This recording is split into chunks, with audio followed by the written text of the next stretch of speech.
നിങ്ങൾ വഴുതണങ്ങ ഇതുപോലെ കറി വെച്ച് നോക്കിയിട്ടുണ്ടോ? ഇത് ഒരു ഒന്നൊന്നര കറിയാട്ടോ. ഇനിയിപ്പോൾ വഴുതണങ്ങ ഇഷ്ടമല്ലെങ്കിൽ കൂടി ഇങ്ങനെ കറി വെച്ചാൽ എല്ലാവരും കഴിച്ചോളൂ കേട്ടോ. ചോറിന് ഈ ഒരൊറ്റ കറി മതി കേട്ടോ. മറ്റൊരു കറികളുടെയും ആവശ്യമില്ല.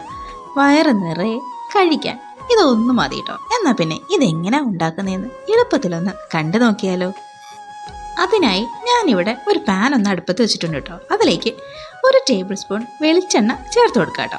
വെളിച്ചെണ്ണ ഒന്ന് ചൂടായി വരുമ്പോഴേക്കും ഒരു 1/2 ടീസ്പൂൺ കടുക് ചേർത്ത് കൊടുക്കാം കേട്ടോ.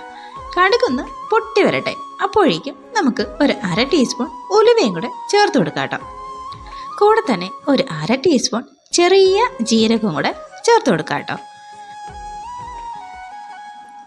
എന്നിട്ട് ചെറുതായിട്ടൊന്ന് വഴറ്റി കൊടുക്കുക കേട്ടോ.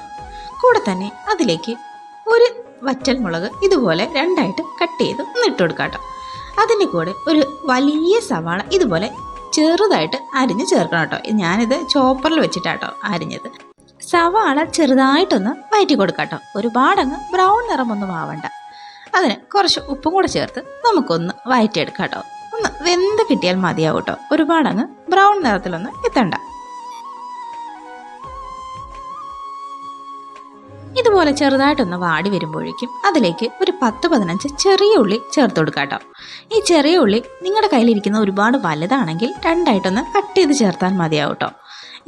ഈ ചെറിയ ഉള്ളിയൊക്കെ ചേർക്കുമ്പോഴാട്ടോ ഈ കറിക്ക് ശരിക്കും നല്ല ടേസ്റ്റ് ഉണ്ടാകുന്നത്. ഇനി ഒരു 6-7 വെളുത്തുള്ളിയും കൂടെ ചേർത്ത് കൊടുക്കാം കേട്ടോ. എൻ്റെ കയ്യിൽ വലിയ 3 വെളുത്തുള്ളി ആയതുകൊണ്ട് ഞാൻ ചെറുതായിട്ട് കട്ട് ചെയ്താൽ ചേർത്തേക്കുന്നത്. ചെറുതാണെങ്കിൽ ഒരു 6-7 എണ്ണമൊക്കെ ചേർത്ത് കൊടുക്കാം കേട്ടോ.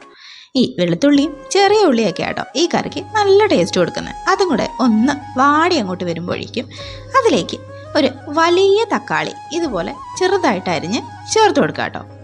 അത് നന്നായിട്ടൊന്ന് വാടി വരണം കേട്ടോ. തക്കാളിയൊക്കെ നന്നായിട്ടൊന്ന് വെന്ത് ഒന്ന് ഉടഞ്ഞ് വരണം കേട്ടോ.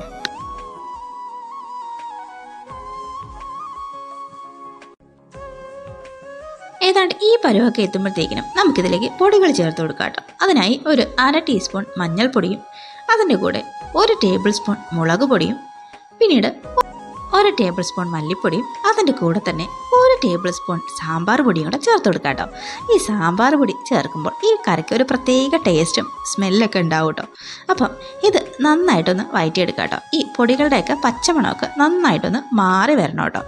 ഫ്ലെയിമൊക്കെ കുറച്ച് വെച്ചിട്ട് വേണം കേട്ടോ പൊടികളൊക്കെ ചേർത്ത് കൊടുക്കാൻ. അല്ലെങ്കിൽ ഇത് ഒക്കെ കരിഞ്ഞ് ഒരു വല്ലാത്ത കയ്പ്പ് ടേസ്റ്റിലേക്ക് മാറും കേട്ടോ. അപ്പം ഇത് നന്നായിട്ടൊന്ന് അങ്ങോട്ട് വഴറ്റി എടുക്കാം കേട്ടോ. ആണ് ഇപ്പം നന്നായിട്ട് ഒന്ന് വഴണ്ട് ആ എണ്ണയൊക്കെ ഒന്ന് തെളിഞ്ഞ് വന്നിട്ടുണ്ട് കേട്ടോ. ഇനി നമുക്ക് ഇതിലേക്ക് കുറച്ച് വെള്ളവും കൂടെ ആഡ് ചെയ്ത് ഒന്ന് തിളപ്പിക്കാം കേട്ടോ. ഈ മസാലയൊക്കെ നന്നായിട്ടൊന്ന് വെന്ത് വരട്ടെ. വെള്ളം ആഡ് ചെയ്തിട്ട് ഇത് നന്നായിട്ടൊന്ന് മിക്സാക്കി കൊടുക്കുക കേട്ടോ.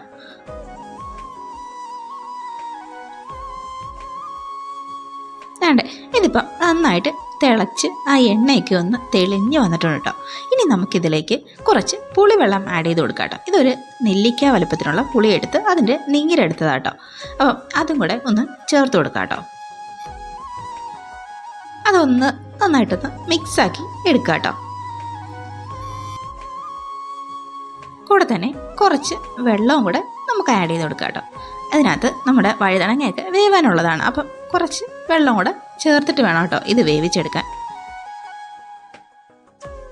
വീണ്ടും ഒന്നും കൂടെ നന്നായിട്ടങ്ങ് മിക്സാക്കി കൊടുക്കുക കേട്ടോ. കുറച്ച് ഉപ്പും കൂടെ ചേർത്ത് ഒന്ന് തിളപ്പിക്കുക കേട്ടോ. ഉപ്പ് ചേർക്കുമ്പോൾ ശ്രദ്ധിക്കണം കേട്ടോ. നേരത്തെ കുറച്ച് ചേർത്തതാണ്, അപ്പം നോക്കി ചേർക്കുക. ഇതൊന്ന് തിളച്ച് വന്നു കേട്ടോ. ഇനി ഇതിലേക്ക് നമുക്ക് വഴുതനങ്ങ ചേർത്ത് കൊടുക്കാം കേട്ടോ. വഴുതനങ്ങ ഞാൻ അരിഞ്ഞ് വെള്ളത്തിലിട്ട് വെച്ചിരുന്ന കേട്ടോ. അല്ലെങ്കിൽ കളറൊക്കെ അങ്ങ് മാറിപ്പോവും. അപ്പം നിങ്ങൾ അരിഞ്ഞൊന്ന് വെള്ളത്തിലിട്ട് വെച്ചിരുന്നാൽ മതി കേട്ടോ. ഏതാണ്ട് ഈ ഷേപ്പിലൊക്കെ ഒന്ന് അരിഞ്ഞെടുത്താൽ മതിയാവും. അതല്ല നിങ്ങൾക്ക് വേറെ ഷേപ്പ് കട്ട് ചെയ്യണമെങ്കിൽ അങ്ങനെ അരിഞ്ഞെടുത്താലും മതി കേട്ടോ. അപ്പം ഈ വഴുതനങ്ങയൊക്കെ നമുക്കൊന്ന് കറിയിലേക്ക് ചേർത്ത് കൊടുക്കാം കേട്ടോ.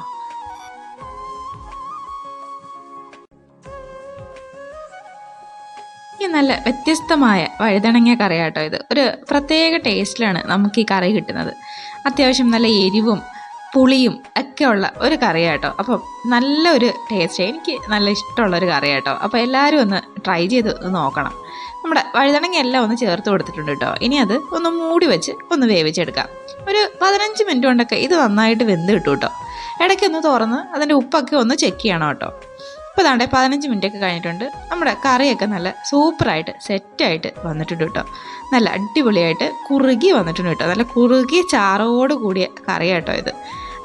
കാണുമ്പോൾ തന്നെ തിന്നാൻ തോന്നുന്ന ഒരു കറിയാട്ടോ. അത്രയ്ക്ക് ടേസ്റ്റുള്ള ഒരു കറിയാണ്.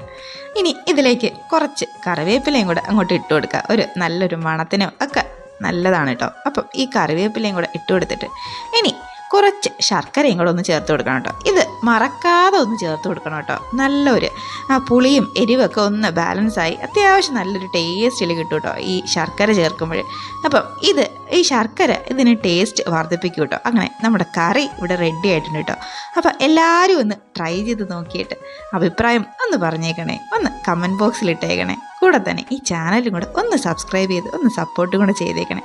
അപ്പം ഇനിയൊരു വീഡിയോയുമായി ഇനിയും കാണാം. Bye bye.